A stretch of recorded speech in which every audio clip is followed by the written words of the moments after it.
இன்றைக்கி சத்து மாவு கஞ்சி எப்படி வைக்கிறதுன்னு பார்க்கலாம். ஒரு 200 ml தண்ணி எடுத்துக்கோங்க. அதில் வந்து 1 டேபிள் ஸ்பூன் சத்து மாவு கலந்து முதல்ல கலக்கிக்கணும். கட்டி இல்லாமல் கலக்கிக்கிட்டு அப்புறம் கேஸ் ஆன் பண்ணி காய்ச்சணும்.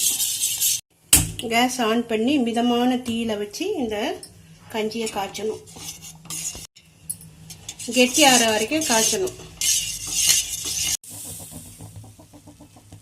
இது மாதிரி பொங்கி வரும்போது நம்ம காய்ச்சி வச்ச பாலை ஒரு 1/4 டம்ளர் சேர்த்து,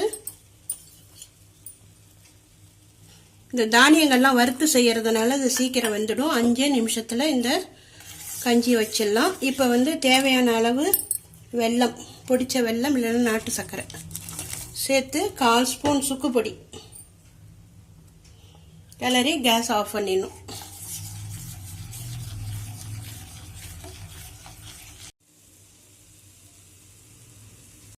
இப்பொழுது சுவையான, சத்தான, மணமான ஒரு ஹெல்த் ட்ரிங்க் தயாராகிடுச்சு.